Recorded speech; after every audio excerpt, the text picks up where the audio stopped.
El aroma a café de grano exótico, recién molido, apenas lograba disimular el olor a cuero de su silla ejecutiva y el tenue matiz metálico de su reloj de pulsera de oro. Armando Valdés, a sus 47 años, era la encarnación del poder en Madrid.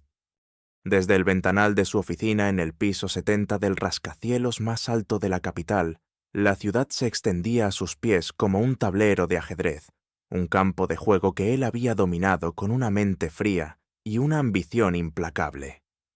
Era el CEO de Valdés Capital, un conglomerado financiero que se había forjado a base de adquisiciones hostiles y una visión brutalmente eficiente del mercado. Su traje de cachemira gris, impecablemente cortado, era un reflejo de su existencia, sin una arruga, sin una imperfección. Sus movimientos eran medidos, calculados, cada gesto una demostración de su control férreo. Sus ojos, de un azul tan frío como el Ártico, analizaban cada informe financiero con una intensidad que pocos soportaban. Acababa de colgar el teléfono tras una llamada con sus abogados, discutiendo los últimos detalles de una fusión que le reportaría beneficios multimillonarios. El eco de la voz de su asistente, Carolina, apenas un suspiro, anunció la siguiente cita. «Señor Valdés, el vuelo a Barcelona ha sido cancelado debido a la tormenta. Le he reservado el último boleto de tren para la 1 de la tarde. Es el único que sale hoy». Carolina, una mujer de 30 años, eficiente y nerviosa, siempre parecía al borde de un ataque de estrés a su alrededor. «Bien, Carolina, asegúrese de que el coche me espere puntualmente. No quiero contratiempos. Este trato no puede esperar». La voz de Armando era un murmullo grave, pero su autoridad era indiscutible. Carolina asintió con presteza, retirándose con una reverencia casi imperceptible. Armando se levantó, se acercó al ventanal. Las nubes, oscuras y premonitorias, parecían rozar su piel a través del cristal. A pesar de todo su poder, de toda su riqueza, el vacío dentro de él era un abismo silencioso. Había construido este imperio sobre las ruinas de su pasado, sobre las cenizas de una pérdida que lo había convertido en un hombre de piedra, obsesionado con el control y el dinero. Cada billete ganado, cada empresa adquirida, era un ladrillo más en el muro que había levantado a su alrededor.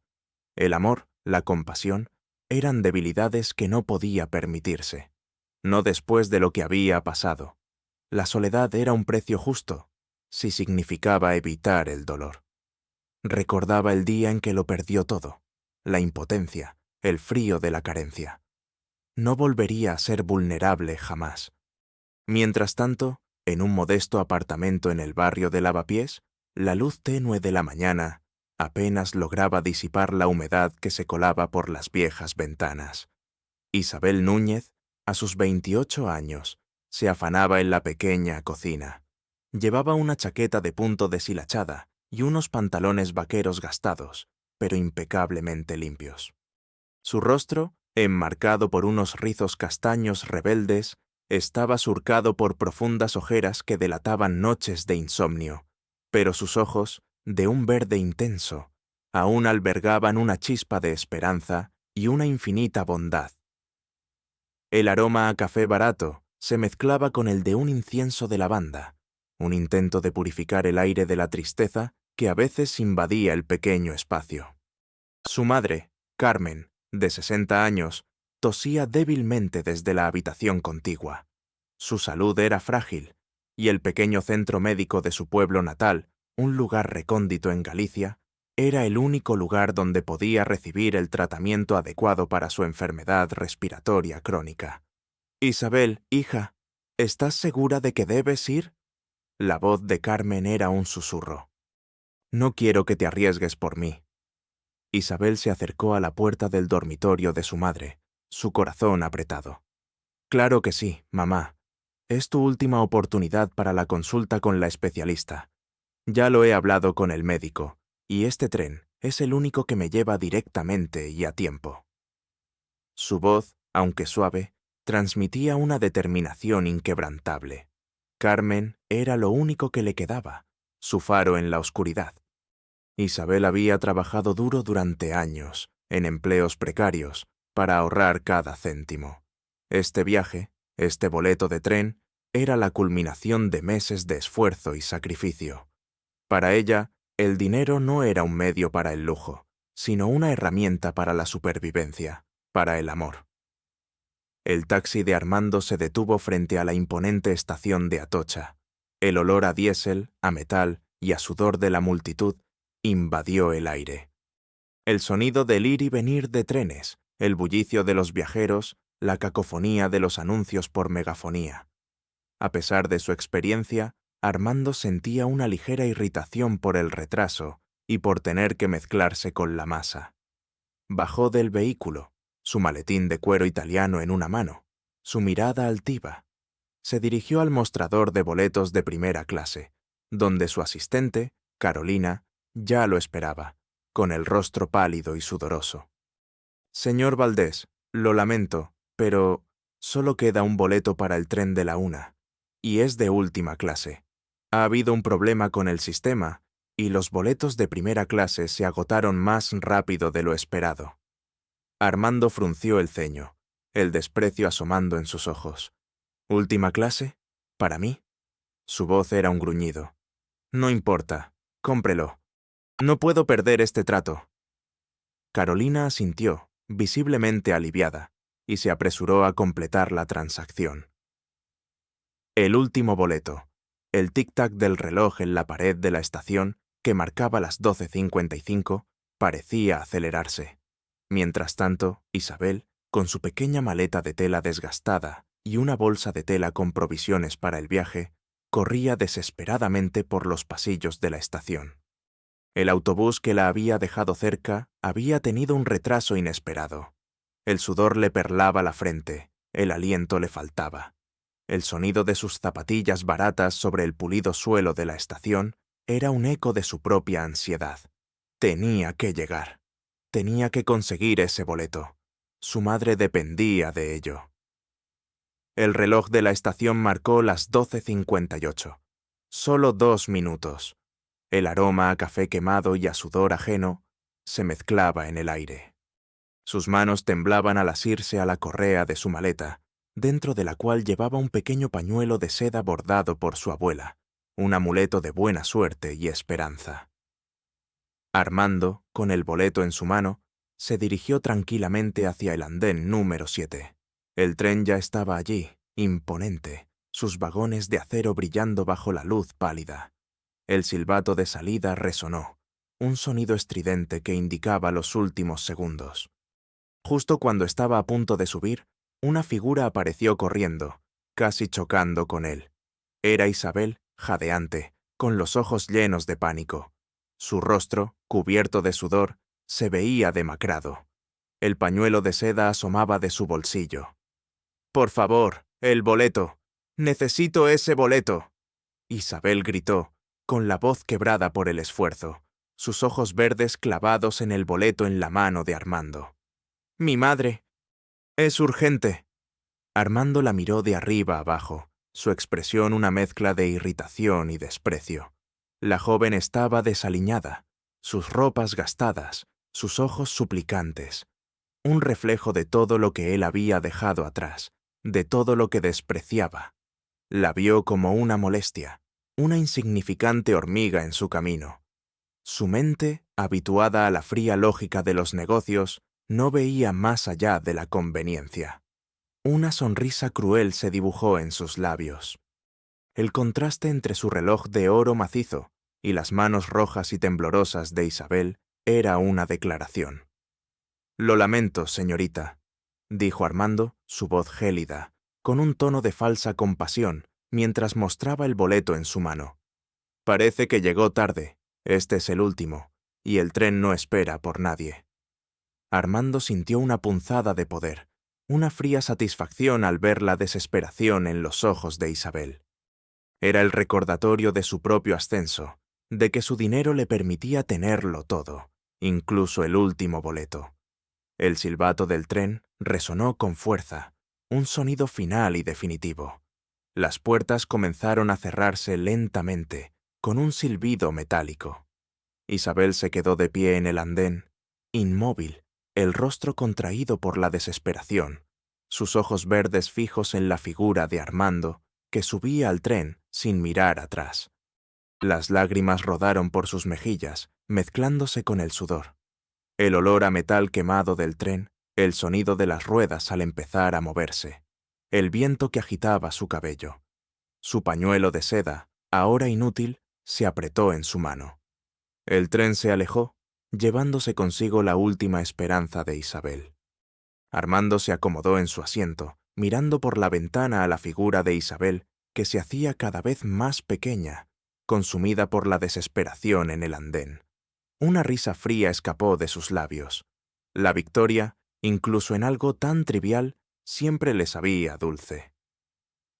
El tren se alejó, dejando a Isabel en un torbellino de dolor y resignación, el sonido de su propio llanto ahogado por el ruido de la estación. El vagón de segunda clase del tren, a pesar de su limpieza, tenía un aroma peculiar a desinfectante y a plástico quemado, mezclado con el olor a sándalo del perfume de Armando, que se esforzaba por ignorar el ambiente. El traqueteo de las ruedas sobre los rieles era un murmullo constante, monótono, que a Armando le resultaba extrañamente relajante. Se acomodó en su asiento, intentando concentrarse en los informes de su tablet, pero la imagen del rostro desesperado de Isabel en el andén se negaba a desaparecer. Era una molestia, se dijo a sí mismo, una insignificante interferencia en su día perfectamente planificado. Pero la imagen de sus ojos verdes, llenos de lágrimas, y el pequeño pañuelo de seda que asomaba de su bolsillo, se le habían clavado en la memoria. Era una punzada extraña, una sensación de incomodidad que no lograba identificar. Monólogo interno de Armando, remordimiento incipiente.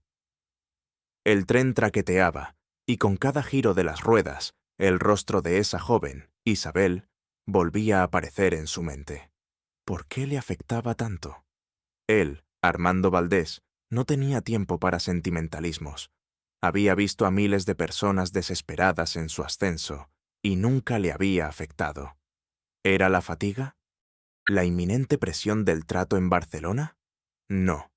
Había algo más. La forma en que sus ojos verdes lo habían mirado, no con rabia, sino con una desesperación tan cruda que era casi palpable. La culpa. Una palabra que había desterrado de su vocabulario hacía décadas, cuando lo perdió todo. Cuando su familia, su única familia, se había desvanecido, y él, un joven inexperto y lleno de sueños, había tenido que aprender a ser despiadado para sobrevivir. El aroma a desinfectante del tren le recordaba los hospitales, la pérdida. No, no podía permitirse sentir. La frialdad era su escudo. La crueldad era su arma. Y sin embargo, la imagen de Isabel, su pañuelo de seda, el sonido de su súplica ahogada, se negaban a abandonar su mente, una pequeña grieta en su armadura de acero. De repente, un frenazo brusco sacudió el tren con violencia. Los pasajeros gritaron. El aroma a metal quemado y a caucho llenó el aire. El tren chirrió, se tambaleó, y luego, con un estruendo ensordecedor que pareció rasgar el cielo, se descarriló.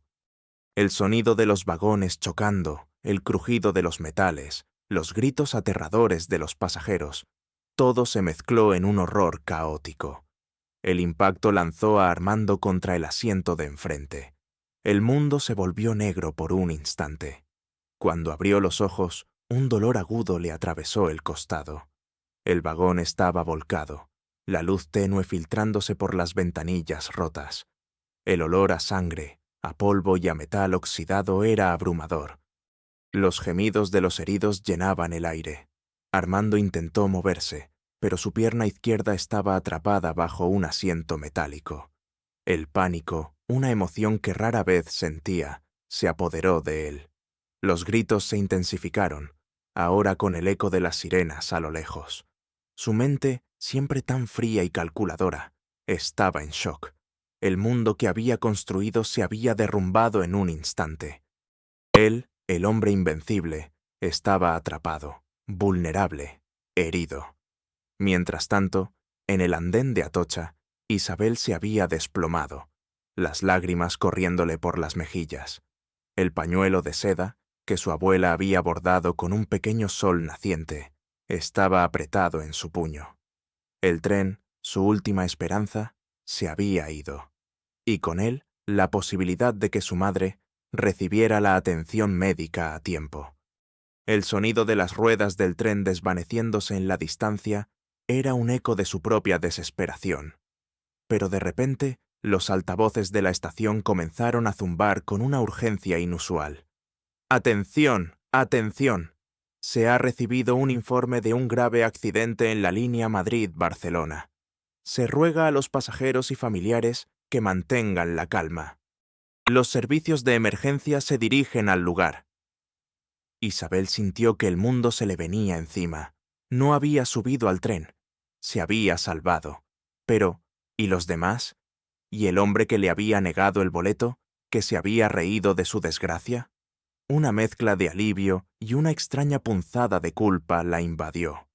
Su propia salvación había sido la desgracia de otros.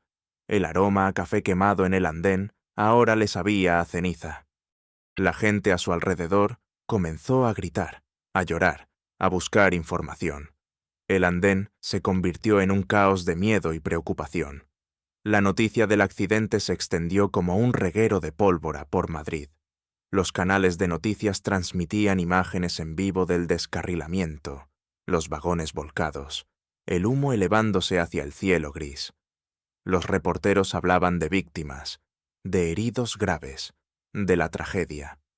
Y en medio de ese caos, la historia de la joven Isabel Núñez, la chica del pañuelo de seda, que por un retraso de segundos, por una decisión de un hombre insensible, se había salvado milagrosamente, comenzó a circular. La presentaban como un símbolo de la suerte, de la providencia. Su rostro, antes lleno de desesperación, ahora se mostraba en las pantallas de televisión.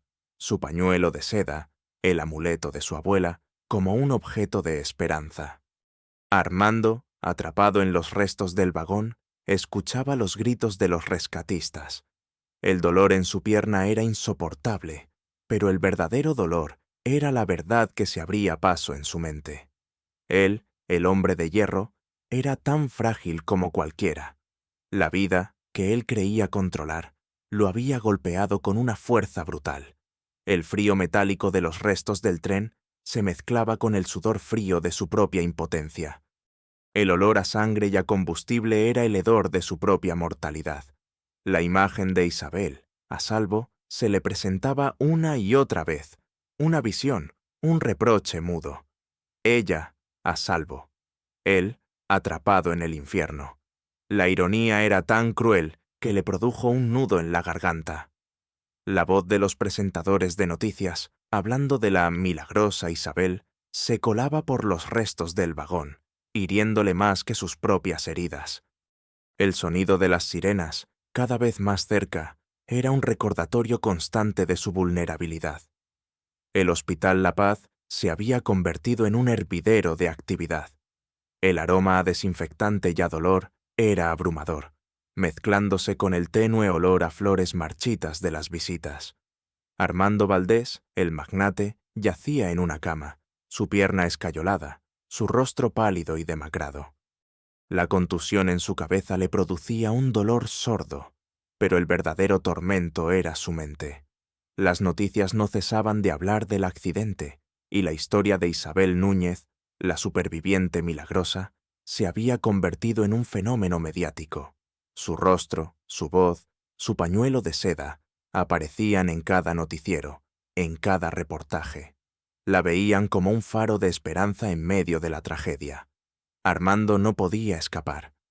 Su propia crueldad en la estación se magnificaba con cada palabra de elogio hacia ella.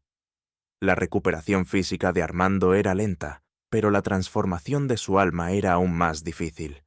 Su oficina, que solía ser un refugio de control, ahora le parecía una jaula vacía.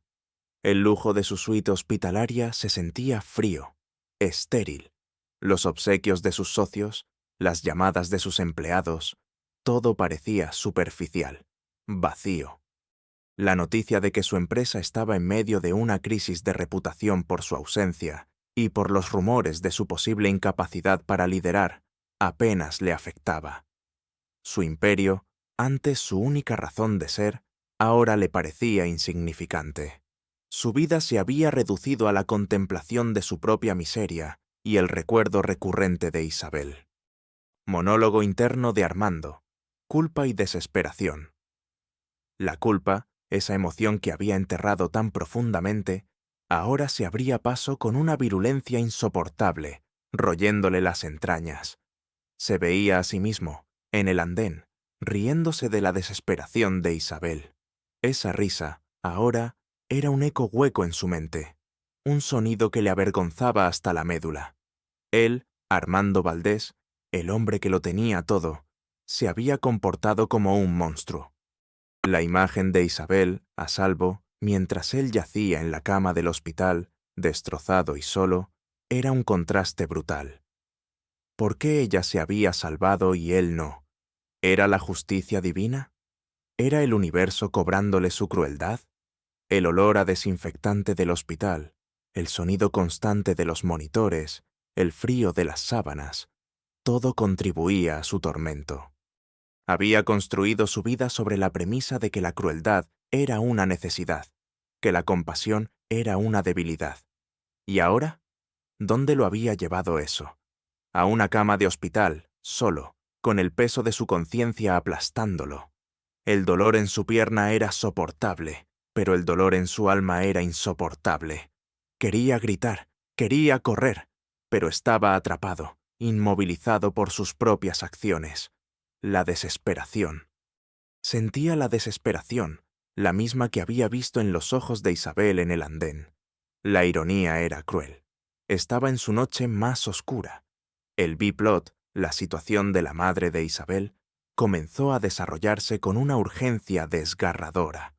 Isabel, a pesar de su propia conmoción, había logrado contactar a la clínica en Galicia. La especialista, al enterarse de su historia y de la imposibilidad de que Isabel viajara en el tren programado, se apiadó de ella. Le consiguió una cita de última hora con un colega en Madrid, un eminente neumólogo que, de casualidad, estaba de guardia, en el mismo hospital donde Armando estaba ingresado. Sin embargo, el tratamiento del doctor era costoso y el seguro no lo cubría completamente. Isabel, aunque aliviada de que su madre pudiera ser vista, se enfrentaba a una nueva montaña de deudas.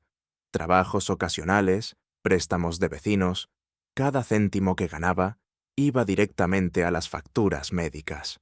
Su pañuelo de seda, ahora un amuleto de fuerza, estaba siempre en su mano. Un día, mientras Isabel estaba visitando a su madre en otra planta del hospital, decidió, por un impulso de su buen corazón, ir a ver a otros heridos del accidente. Había escuchado a las enfermeras hablar de un paciente especial, un magnate de los negocios que se había salvado milagrosamente del desastre. Su nombre, Armando Valdés, le sonaba familiar, pero en el caos de la información no lo relacionó inmediatamente con el hombre del tren. Quería ofrecerles su apoyo, su empatía.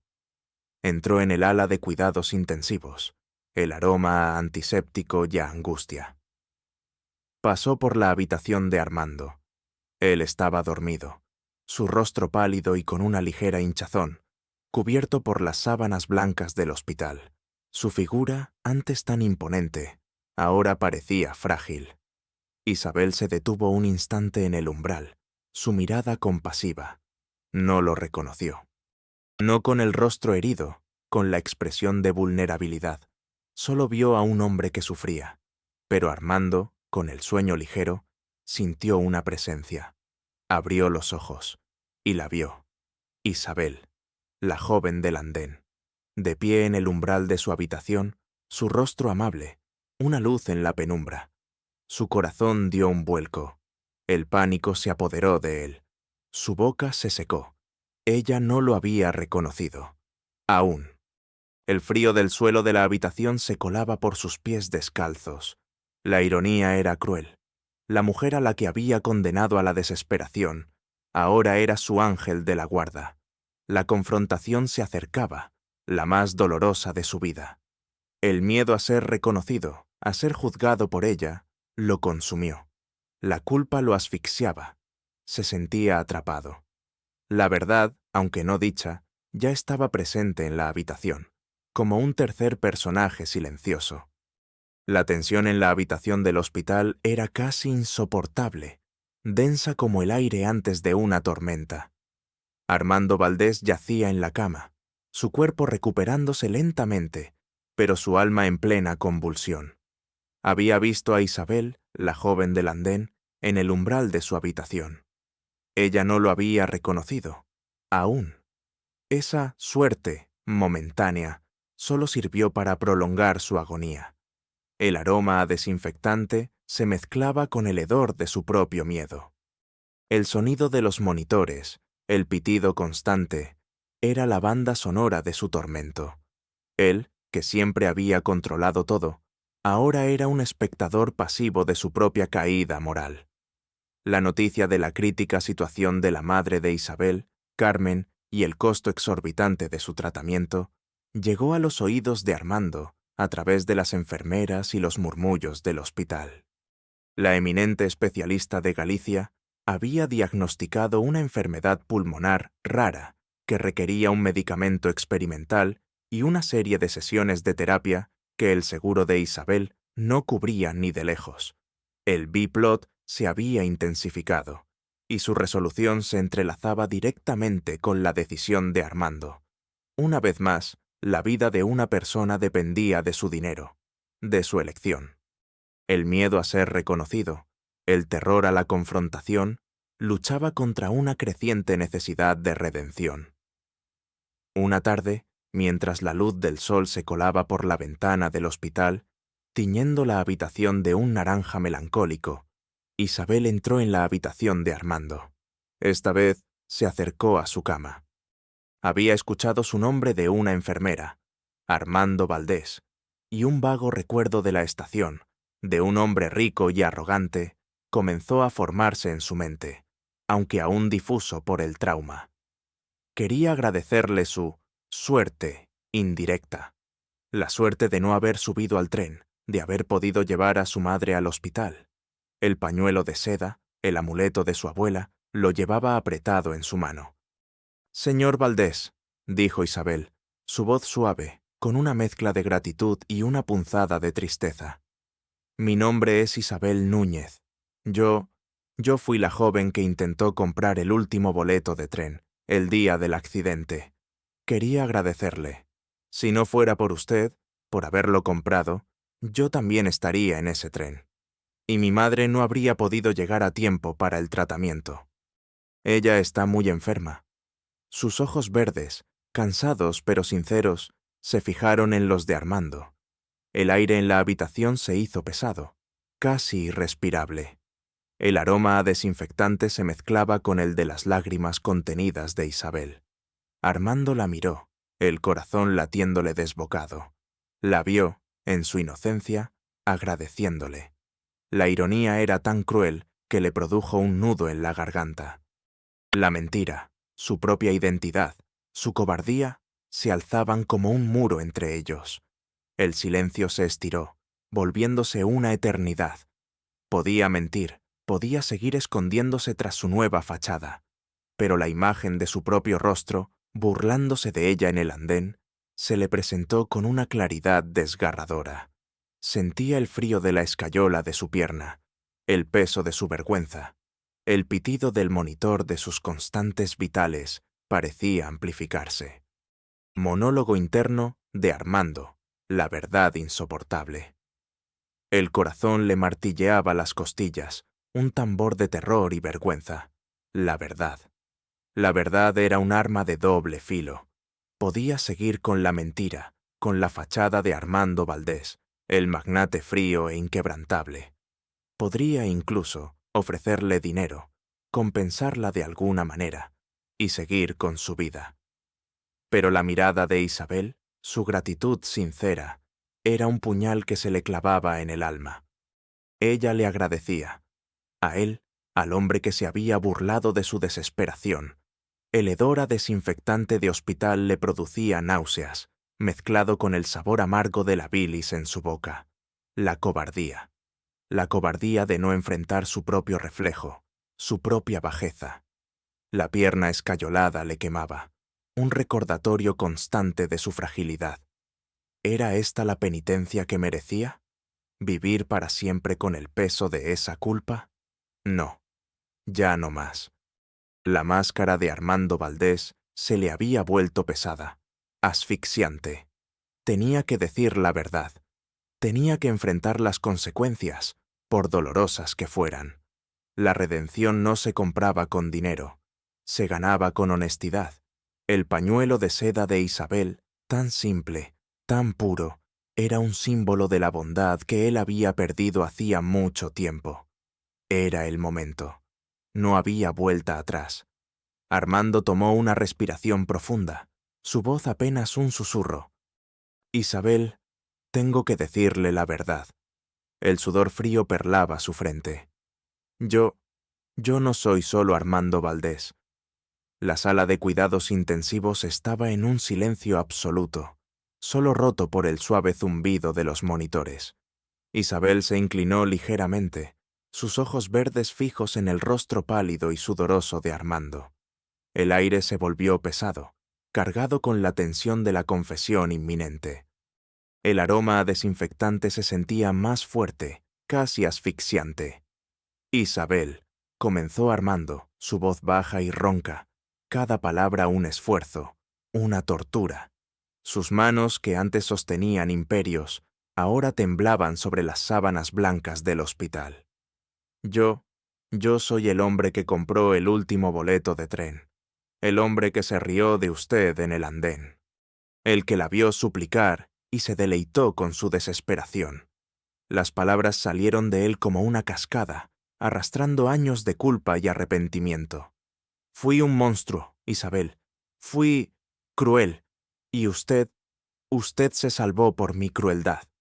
La última frase fue un susurro apenas audible, cargado de autoodio. Isabel lo miró, sus ojos abriéndose de asombro, luego de una incredulidad dolorosa, y finalmente de una tristeza profunda que se mezclaba con una furia fría. El reconocimiento llegó como un golpe. El rostro, aunque pálido y magullado, era el mismo. El pañuelo de seda, que hasta entonces había sostenido con fuerza, se aflojó en sus dedos, cayendo al suelo con un suave suspiro. El color abandonó su rostro, sus labios se separaron, pero no salió sonido. El recuerdo de la humillación en el andén, del frío desprecio en los ojos de ese hombre, la inundó. El pitido de los monitores se hizo más rápido. Usted, balbuceó Isabel, su voz quebrada. Usted se rió de mí, de mi desesperación, de la vida de mi madre. Las lágrimas rodaron por sus mejillas, lágrimas de dolor y de traición, no de agradecimiento. El aroma desinfectante de la habitación le producía náuseas. Lo sé, Isabel, continuó Armando, su voz llena de remordimiento, ignorando el dolor punzante en su pecho. Y no hay nada que pueda hacer para deshacerlo. No espero su perdón. Solo quiero que sepa la verdad. Durante años fui un hombre vacío, obsesionado con el poder y el control. Una pérdida en mi pasado me hizo creer que la crueldad era la única forma de sobrevivir. Pero el accidente, y usted, me han mostrado la verdad, que mi vida ha sido una farsa, y que el dolor que le causé es solo un reflejo de mi propia miseria. El ambiente era tan denso que casi se podía cortar con un cuchillo. Los segundos se estiraron, volviéndose eternidades. La mirada de Isabel, una mezcla de dolor, rabia y una incipiente curiosidad, lo taladraba. El compás de plata, un amuleto que siempre llevaba consigo, lo sintió pesado en su bolsillo, un recordatorio de su propio desvío moral. El pañuelo de seda de Isabel, en el suelo, parecía una bandera blanca de inocencia manchada. Monólogo interno de Isabel, dolor y confusión. La verdad. Era como un golpe en el estómago, un shock helado. El hombre que se había burlado de su sufrimiento, que había sido la causa de su desesperación, era el mismo que ahora yacía herido, vulnerable, confesando su bajeza. La rabia era abrumadora, quemándole la garganta. Quería gritarle, golpearlo, hacerle sentir el mismo dolor que él le había infligido. Pero en sus ojos, en su voz temblorosa, había algo más. Un arrepentimiento genuino, una miseria tan profunda que parecía sincera. ¿Podía un monstruo sentir tal remordimiento? ¿Era posible la redención para un alma tan cruel? La imagen de su madre, suplicando por ayuda, se mezclaba con la voz de Armando confesando su pecado. El olor a desinfectante del hospital, el sonido de los monitores, todo era un caos en su mente. Su pañuelo de seda, en el suelo, era el símbolo de su inocencia profanada.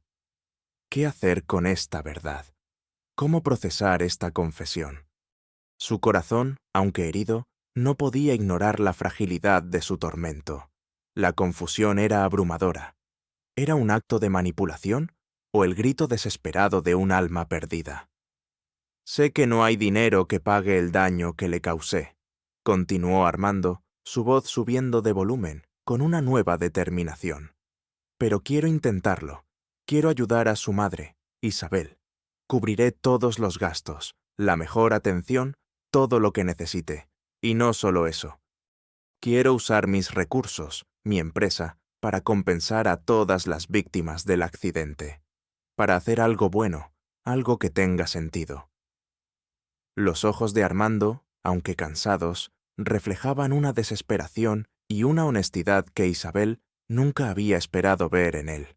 La confrontación duró lo que pareció una eternidad. Isabel, finalmente, recogió su pañuelo de seda.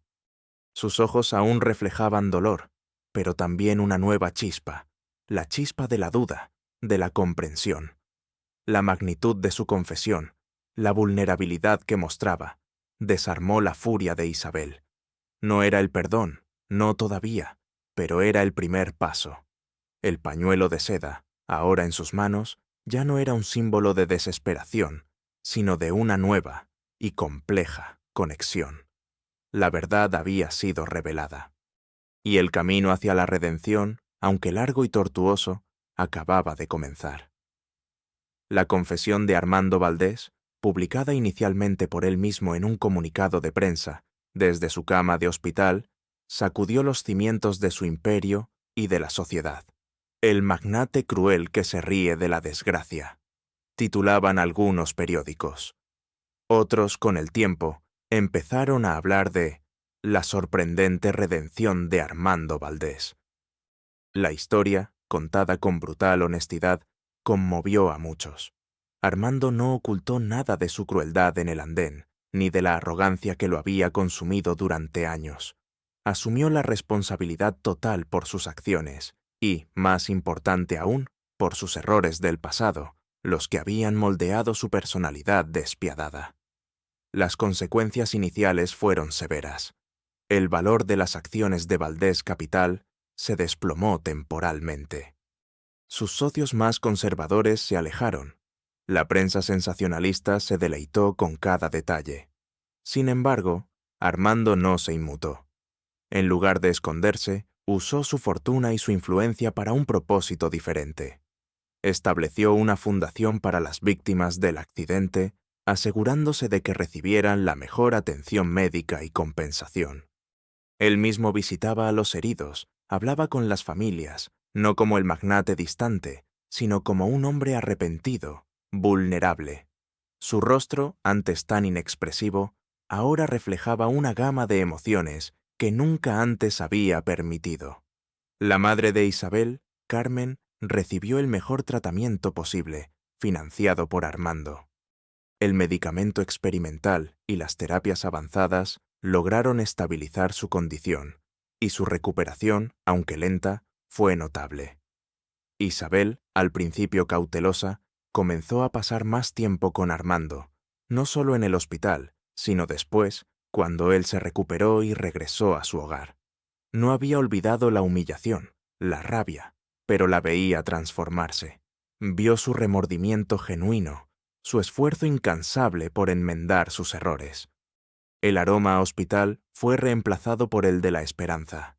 El B-plot de la enfermedad de Carmen se resolvió satisfactoriamente, pero la relación entre Isabel y Armando fue el verdadero motor de la nueva vida.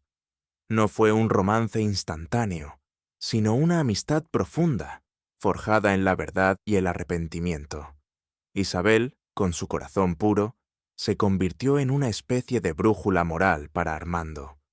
Lo ayudó a conectar con su humanidad perdida, a ver el mundo a través de otros ojos.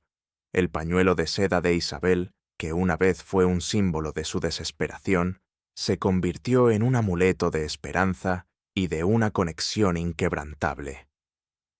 Armando lo conservó en su despacho, un recordatorio constante de la fragilidad de la vida y la importancia de la compasión. Valdés Capital, bajo la nueva dirección de Armando, se transformó. Ya no era una empresa de adquisiciones despiadadas, sino un motor de inversión social. Se centró en proyectos sostenibles, en el apoyo a comunidades desfavorecidas, en el desarrollo de tecnologías que mejoraran la vida de las personas, no solo los beneficios. La reputación de Armando, antes manchada por la crueldad, ahora era sinónimo de filantropía y responsabilidad social. Su nombre, Armando Valdés, dejó de ser un símbolo de arrogancia y se convirtió en un ejemplo de redención. Un año después del accidente, el tren descarrilado había sido retirado. En el lugar del desastre, Armando había financiado la construcción de un parque conmemorativo, un espacio verde y tranquilo, con un pequeño monumento en honor a las víctimas y a los que se habían salvado. En la inauguración, Armando dio un discurso, con Isabel y su madre, Carmen a su lado. La voz de Armando, antes gélida y distante, ahora resonaba con calidez y una profunda emoción. El pañuelo de seda de Isabel, bordado con un pequeño sol naciente, estaba atado alrededor de la base del monumento, ondeando suavemente con la brisa. Armando miró a Isabel, sus ojos azules, ya no fríos, sino llenos de una calidez recién descubierta. La venganza, el rencor, todo había desaparecido.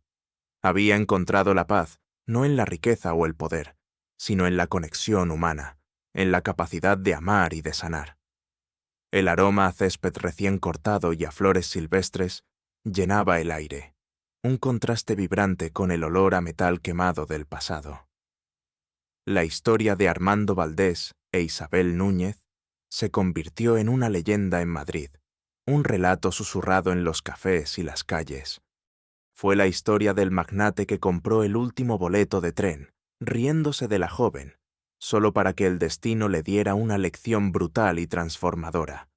La moral era clara, resonando con la fuerza de un himno. El dinero y el poder son meros instrumentos, vacíos de significado si no están acompañados de humanidad y compasión. La verdadera riqueza no se encuentra en las cuentas bancarias, sino en la capacidad de reconocer nuestros errores, de enmendar el daño y de tender una mano a aquellos a quienes, en nuestra ceguera, hemos herido.